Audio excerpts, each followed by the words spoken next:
Hello and welcome, everyone. I am Chris Hyams, CEO of Indeed, and welcome to the next episode of Here to Help. Today is November 1st. We are on day 608 of global work from home.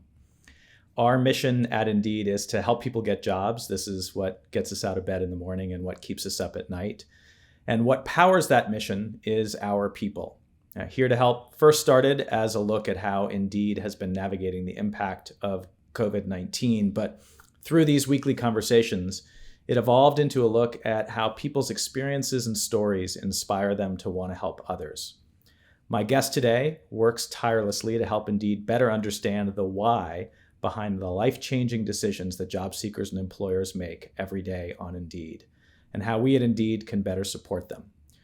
Rachel Rosenberg is a behavioral scientist at Indeed. In fact, our first product-focused behavioral scientist. Rachel, thank you so much for joining me today. Hey, Chris. Great to be here. Let's start where these conversations always start, with a check-in. How are you doing today, right now? Well, I really appreciate that, Chris. I'm doing really well. It's been a hard 18 months plus for the world, and I've been really fortunate. So recently I've just been feeling really grateful, honestly. That's great. Well, thank you for joining me today. Let's dive in and start by talking a little bit about your job at Indeed. What does a behavioral scientist do at a place like Indeed, and how do you help people get jobs? Yeah, absolutely. So let's start with the high level. Like you said, I'm Indeed's first product-focused behavioral scientist, which means that I'm tasked with growing the behavioral science practice at Indeed. And that means practicing rigorous research, prototyping, and testing. And I do that in close collaboration with product, with design, with research, and with engineering. And, we have a mighty team of 2 behavioral scientists right now. And really our focus is on going from problem definition all the way through running A/B tests to figure out what hypotheses we have about human behavior and whether or not they're true, and how that might first help job seekers find meaningful employment, but also to support employers when finding a diverse set of talent to meet their hiring goals, and then, of course, grow their businesses. So let's back up for a second. I'd imagine that there are some behavioral scientists out there listening, but most of the audience probably is not behavioral scientists. So how would you explain what behavioral science is, and how would you define it? Yeah, absolutely. So for those less familiar with the term behavioral science is the intersection between psychology and economics. So economics gives us these traditional models of human behavior that say when people approach a decision, they look at the costs, they look at the benefits, they weigh those against each other, and they make some hyper-rational decision that maximizes their utility. And if we were to do that, that means that we would go to the gym every morning, we would eat healthy fruits and vegetables at every meal, we would go to bed on time, we would read to our kids every single night of the week, right? And the reality is that that's simply just not how we behave. And the truth is that features of our context, so the environments that we put ourselves in, often have a really outsized influence on our behavior. And so, we would hope that we'd have enough self-control to avoid that large pile of maple donuts when we go apple picking this season. But the truth is that maybe we'll have 1 or 2 or 3 in my case. We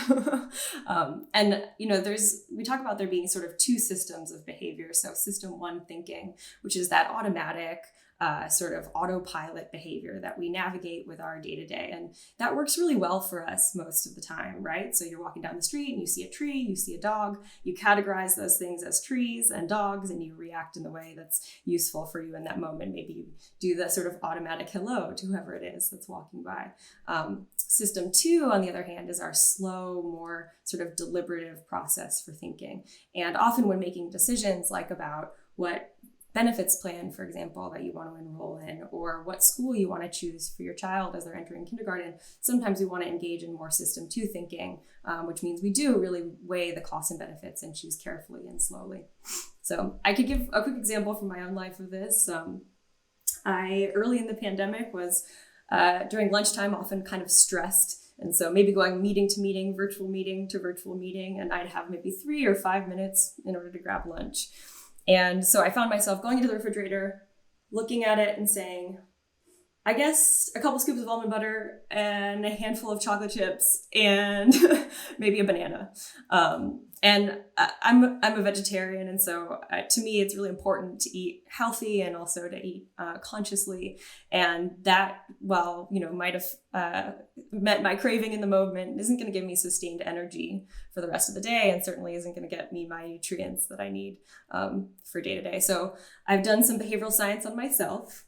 And Sunday nights, after going to the farmer's market in the day, I cook some healthy vegetables and grains.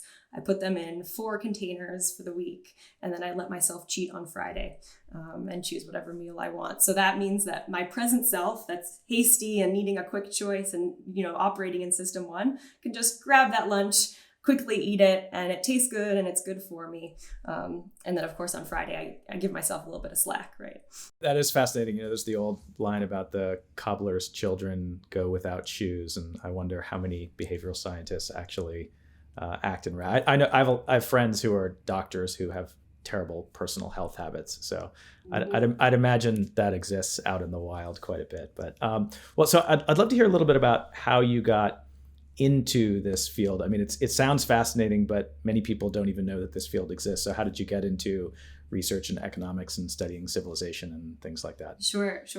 So I'm originally from Tucson, Arizona. And if you're not familiar with Tucson, it's about 90 miles south of Phoenix, Arizona, the capital, and also about 60 miles north of the border with Mexico. So that's Nogales specifically. And Tucson is, in its essence, a border town. So it sits in that sort of liminal space between Mexico and the United States. And that brings all sorts of amazing things. It means we have amazing food, a really cool culture, lots of different types of celebrations. And we have lots of American Indian reservations in the area too. So we have sort of this amazing amalgamy of different cultures. But also living in such close proximity to the border made me hyper aware of the difference in economic prospects that people that happen to be born on one side have that are different from those on the other side. And it really challenged me to think, what is it about the economic and political systems that we've designed that create this kind of disparity between both prospects for economic prosperity and safety? And so I really brought that curiosity to my studies in my undergraduate career at Stanford University, where I focused on economics and international relations. But what's interesting about this is, even though I was surrounded by amazing people and presented with all sorts of frameworks, we already talked about how this sort of traditional economic model tends to fall short. And so there were already emerging places where that was imminently clear. And for me, one of those was with filing the FAFSA, which is the form you have to fill out for federal aid. So I don't know if you're familiar with this. Now it's all digital, but back in the day, it was on paper. And this was a long form. This is the kind of form that takes you hours and hours and hours. And it requires, importantly, a hard conversation with your parents about your finances and their economic situation. And so it can be pretty burdensome to go through that process. And you have to do it every year in order to maintain federal aid. And so, we constantly were procrastinating this, putting it off, not spending the time to do it. But if you think about that from an economic perspective, here's 5-6 hours of work that results in tens of thousands of dollars down the road, right? And so you're getting paid like $10,000 an hour to do this form, if you think about it that way. But still, people fail to meet the deadline. And I luckily always met the deadline, but there are people who didn't. And it turns out this isn't just an issue at Stanford, where maybe the economic costs of school are pretty salient, but it's also a big issue across the country. And it turns out there's about 2 million people every year that don't file their free application for student aid. That's what FAFSA stands for. And in doing so, they leave over $2 billion in federal funding on the table. And so this, from a sort of traditional economic model perspective, that makes zero sense. And so that made me to start to sort of question, well, how could we challenge those models with a new way of thinking? Yeah, it is fascinating to think about that, and you might have an opinion, and there might be actually a way that behavioral scientists think about this, but to me, it's either that we make an error when we assume that people think rationally, or maybe that our understanding of the word rational is where the fault is. But Well, I guess I'd love to hear a little bit about, so you were drawn to this and you studied it when you were actually studying behavioral science. What was it that sort of sunk its teeth into you that got you to figure out, this is where I want to spend, the next decades of my life? Yeah, exactly. So went to do my graduate work at Tufts, and while I was there, started to study the reintegration of former combatants into the workforce in Colombia. So let me sort of set the stage here, because that's a lot of words that don't mean a whole lot when you put them together. But essentially in 2014, I became really fascinated with the prospect of voluntary putting down of arms to reintegrate into society that was happening among non-state armed groups in Colombia. And Colombia was at this beautiful moment in history because they were about to sign a peace agreement with the FARC, which had been sort of one of the longest conflicts in the history of internal conflict and displaced peoples. And so there was a lot of excitement about what might happen. But, having thought about behavioral science in my graduate work, I anticipated, well, just pure economics incentives in this setting might not go very far for supporting people once they got into the formal workforce. And I mean, a lot of times people were coming from a communist or a socialist sort of setup and then entering a capitalist environment. So really huge change. And there was sort of an aha moment for me, which was I was interviewing people who were entering the workforce, and they were taking jobs in the shoe industry. So sitting in a big factory making shoes, which can be laborious, can be dangerous. It's very hierarchical in nature. And there were two things that really stood out to me. The first was that because these people were associated with the reintegration program, they carried a social stigma in the workforce that made it really hard to show up to work every day. It just breaks my heart to think about, here's somebody who's trying to, make things right, but it's really hard for a community that for a long time has faced violence from these groups to accept that person back into society. And so they face direct stereotype threat and stigmatization in that environment. And so that sort of was demotivating for them to show up to work. And then also, you're a female reintegrant and you're looking at your economic prospects and you're showing up to the shoe industry every day, but you don't have the same sort of psychological safety that was there, whether or not it was good safety in the environment that you did in the non-state armed group. And so a lot of, especially women who felt like they had more protections, both in terms of economic security and real physical safety, were returning to the informal sector after spending some time in the formal sector.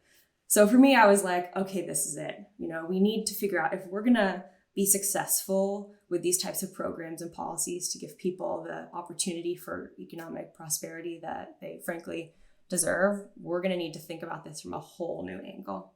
And so that really was the beginning of my journey to say, let's change the way we design programs and policies entirely. Let's design for humans as opposed to for, econs that are, like we might say, hyper rational in their behavior. And I, by the way, agree with you that maybe we need to redefine how we understand rational.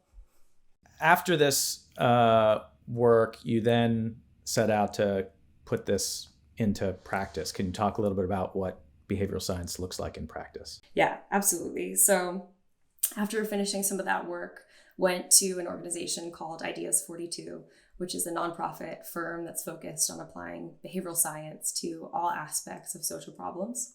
And I was lucky enough to be part of this team called the New York City Behavioral Design Team.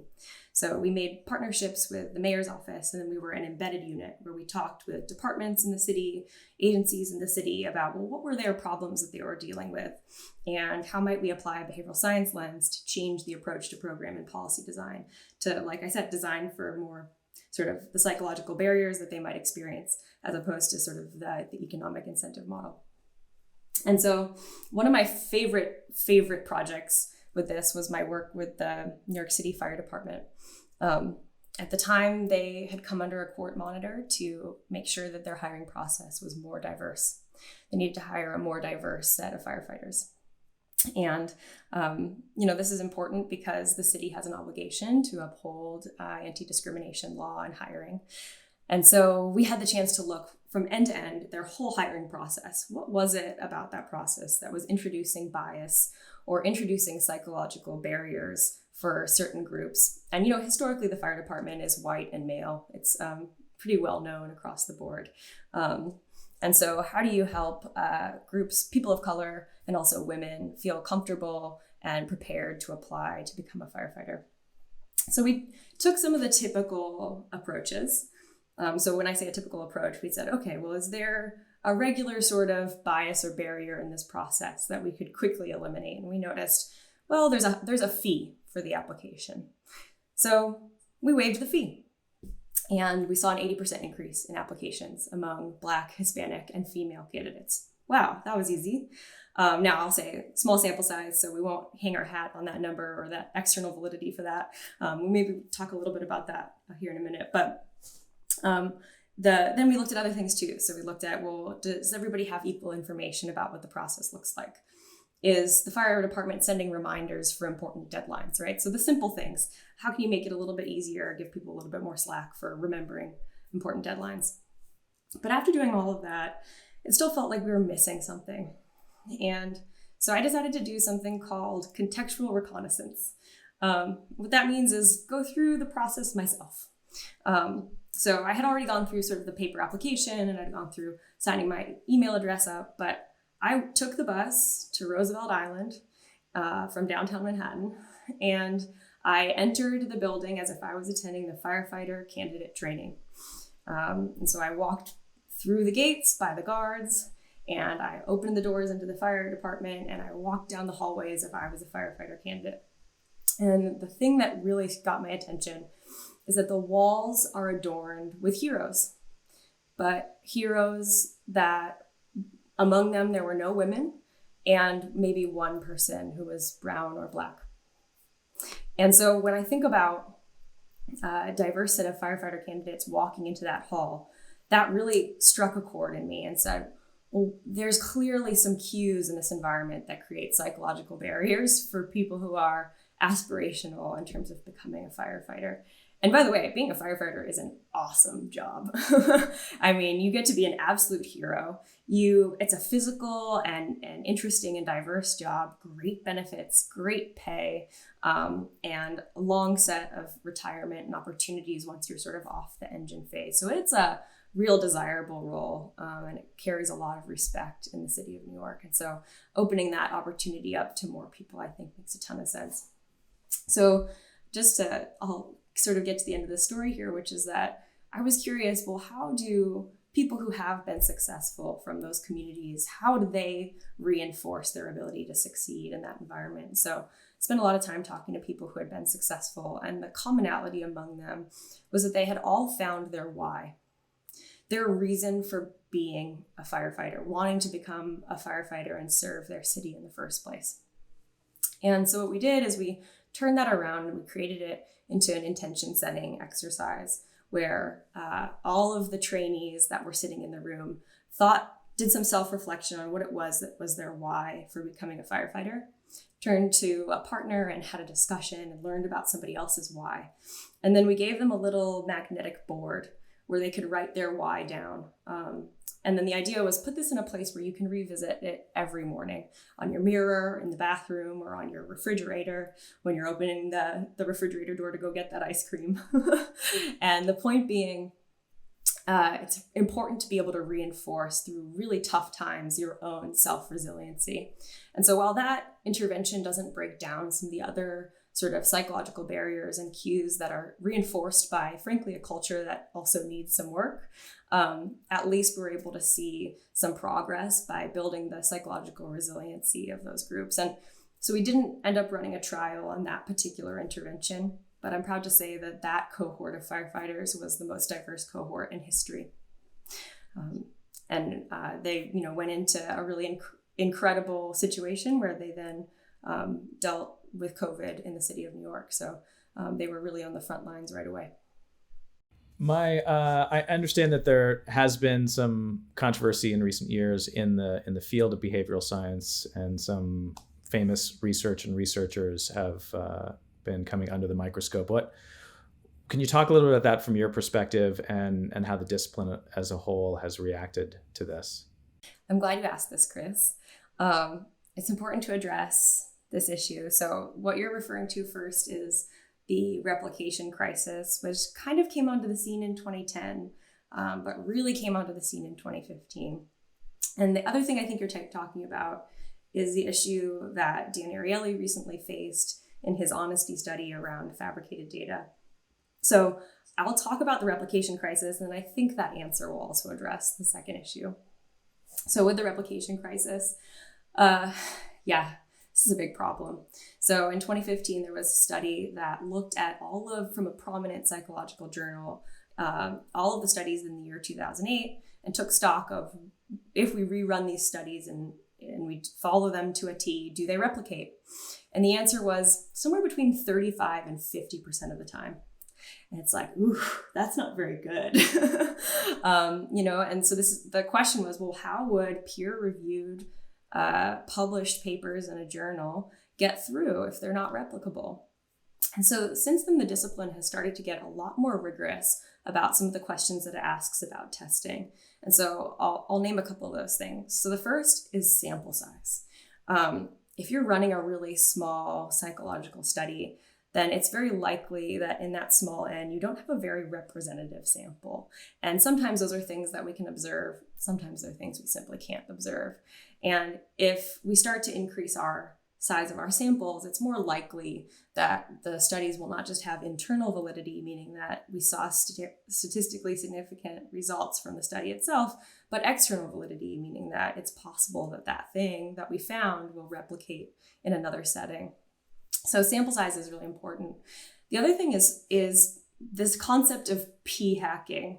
And really the idea here is that we should always hold ourselves to a high standard when thinking about the rigor of our studies. And what that means is that we make a statistical estimate about how strong our findings are. And we use this thing called a p-value to define that. And we want the p-value to be less than 0.05, maybe 0.05. But less than 0.05, nothing outside of that. And what happens is that it can be really hard to say, I didn't have a result.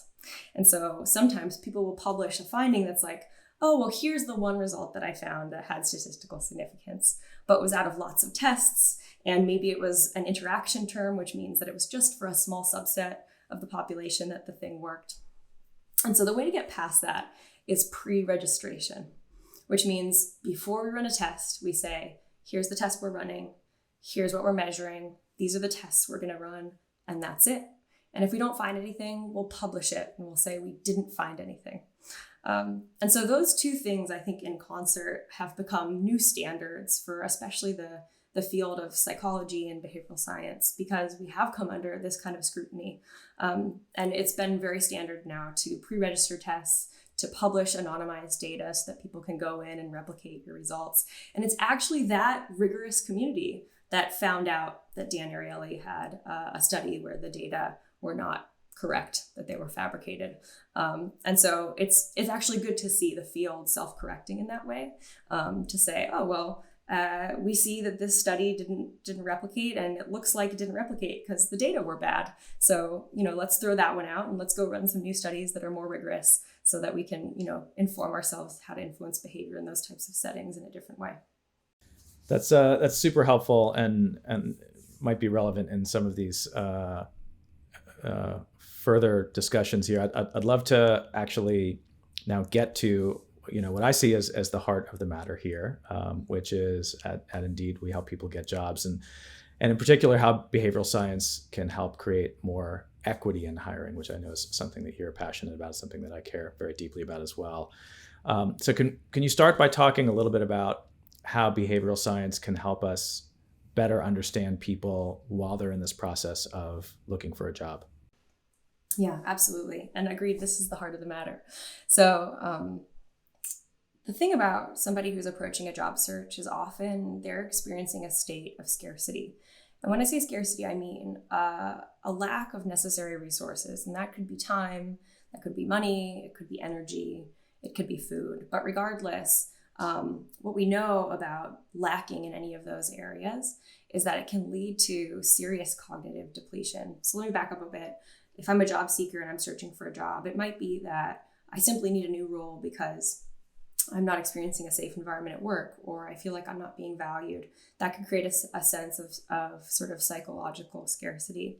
Or perhaps I've lost my job, in which case I'm urgently seeking. And in that case, again, it's likely that I'm experiencing some type of economic scarcity, and also that's stressful. So I'm tunneled in on trying to find a job, but also taking care of bills, taking care of kids, making sure that there's food on the table, right? So sort of put ourselves in that mindset, and you can imagine that that can be incredibly stressful.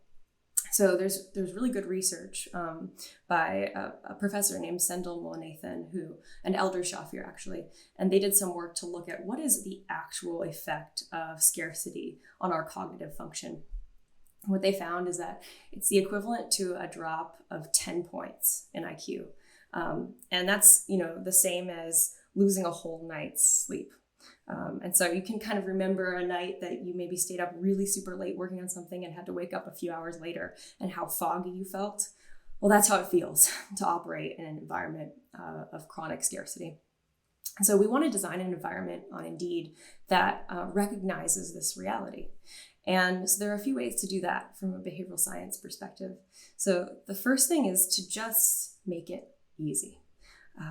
And so we do this very much so on Indeed, in that we put all the jobs in one place. So you're not running all over the internet or all over town looking for job postings. And also we make it easy to apply once. So you can kind of one-click apply in some circumstances where you already have your resume there. Maybe you answer a couple of questions and then off you go. And so that makes it really easy for job seekers to apply to jobs. And one way to think about this is we should treat job seekers' time as money. And so giving them the opportunity to basically navigate our systems as easily as possible. And anything that we do that makes it hassleful, think back to the FAFSA application, right? So anything that creates that sort of bureaucratic hassle, that extra psychological barrier, might mean a job seeker not applying to that job, that was going to be it. So that's the first thing, is to make it easy. The second is to think about creating slack. So when I say slack, I mean like if you were to hold a rope and you were to hold it taut, and then if you were to sort of loosen it, that's slack. And the reason we say this is because it's about how do you respond when somebody does make a mistake?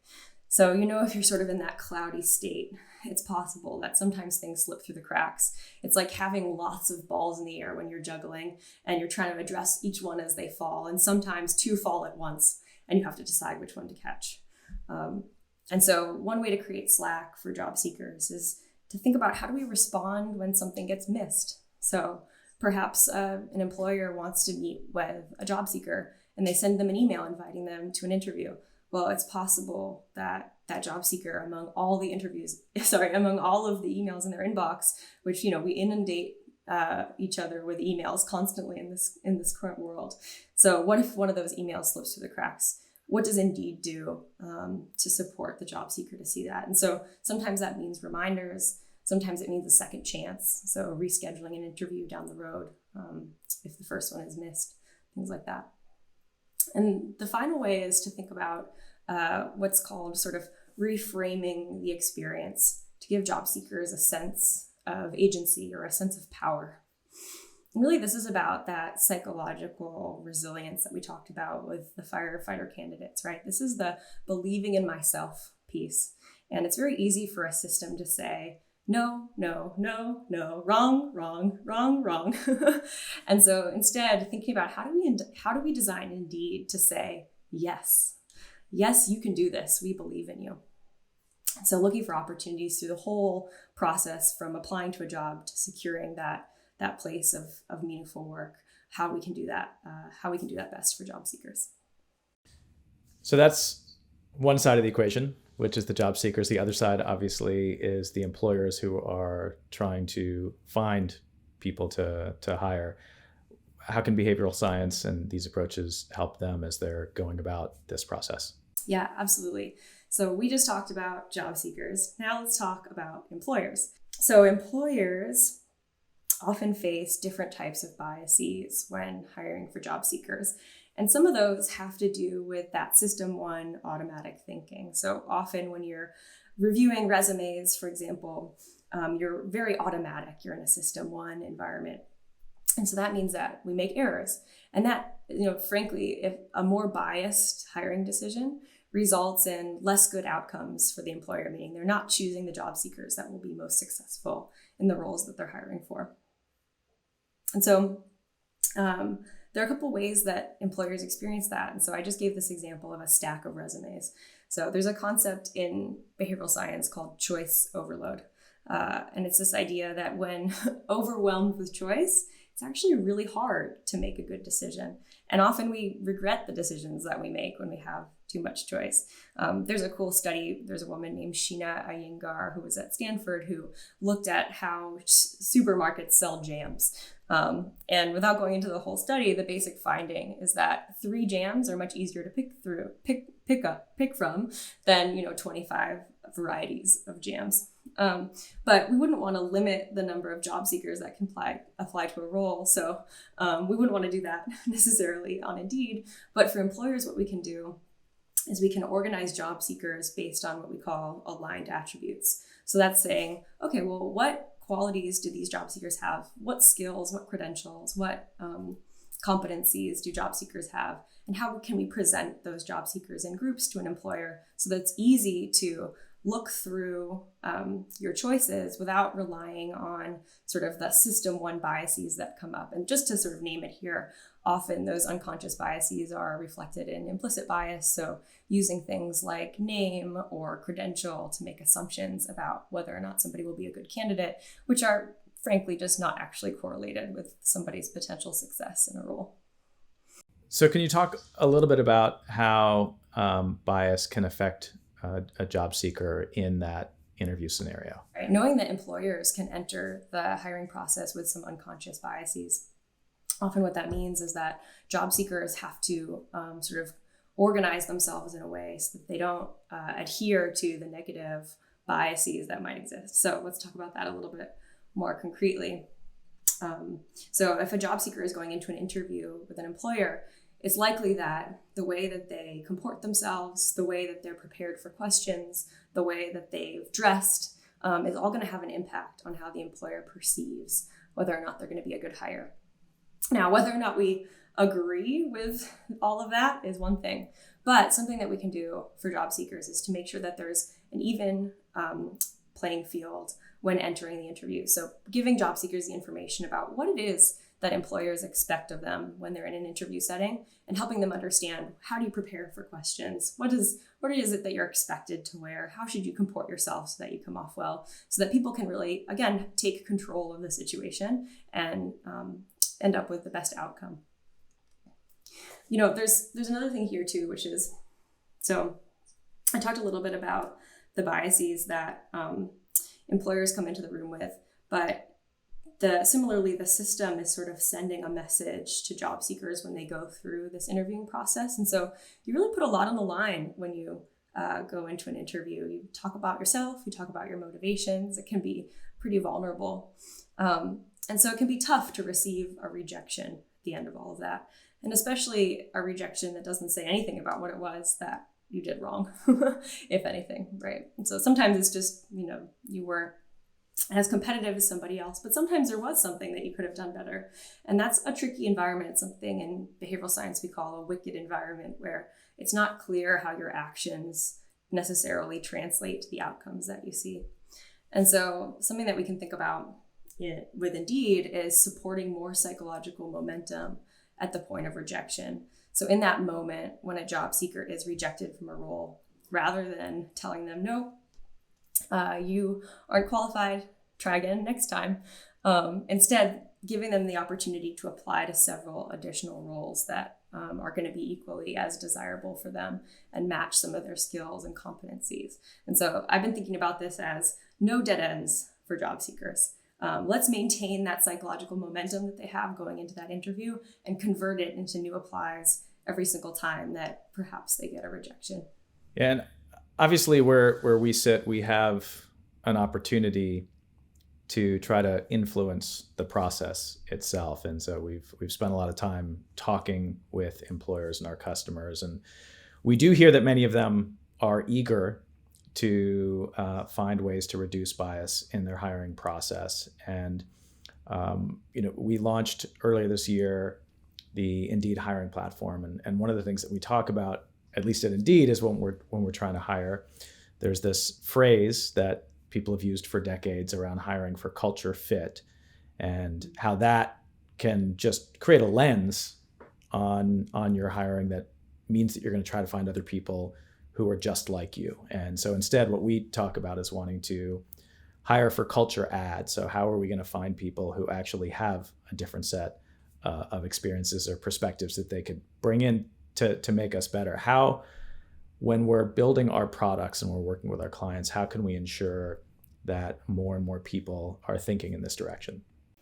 Yeah, totally agreed. I mean, this concept of culture fit is such a holdout in terms of sort of the large set of exclusionary practices that we've had in hiring for a long time. And I think, one thing that's important here is to think about, what are the points at which employers are bringing that lens to look at a job seeker? And I think often it's at the resume reviewing stage.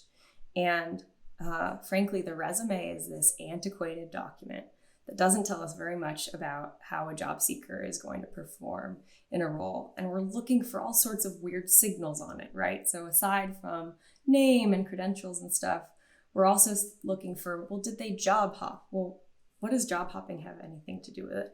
Or do they have a gap in their employment? Well, there are all sorts of important reasons why people have to step away from employment for a period of time. So we wouldn't want to exclude those people from the potential hiring pool. And so one way, and those are all things that sort of fit into this category of, are they a good fit? So I'm working really hard to remove that language from my vocabulary entirely and looking to help other people do the same thing. And in our journey to do that, another thing that I think we're trying to do is just remove the resume reviewing stage from the hiring process entirely.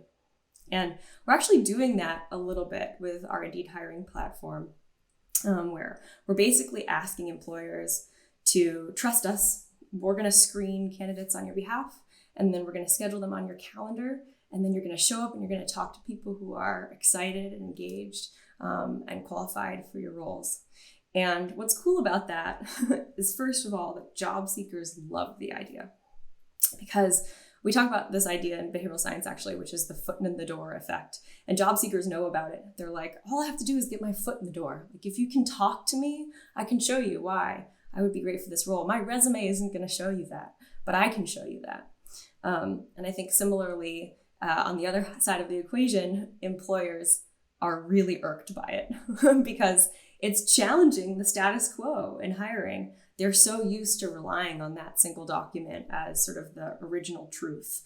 And as we start to get away from that, we're starting to step away some of these historical exclusionary practices like culture fit.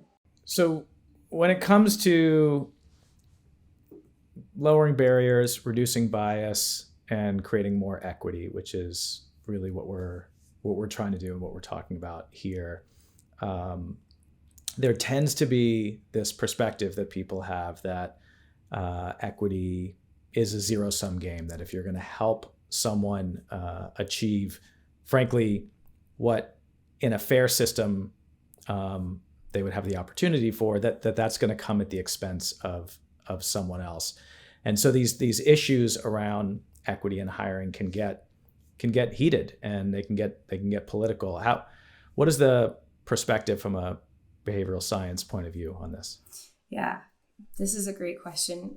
So from behavioral science perspective, I think really this is about framing. So for the longest time, sort of, as you've mentioned, there's been this mentality of zero-sum game, that if one group has the opportunity for more economic prosperity, then another group will lose theirs. But the reality is that it is a growing pot. And if we can all invest in the shared prosperity of each other, we're all going to see an increase in our well-being and our opportunities for economic outcomes in the future. There's a really, I know that you have a long reading list, Chris, of books that you've read this year, where this may have come up as well. But there's a book that I read recently called The Sum of Us by an author named Heather McGhee. And it really made a meaningful impact on me in that she talks a lot about how during the period of desegregation in the United States, lots of policies that were put into place in order to avoid integration ended up really hurting many white families in this country. I think it's a really interesting point that she makes, and she talks about alternatively this idea of the solidarity dividend, this idea that if we stand in solidarity with each other, we all get a little extra boon from it. And so I truly believe in that, and I think it's about framing. How do we frame this?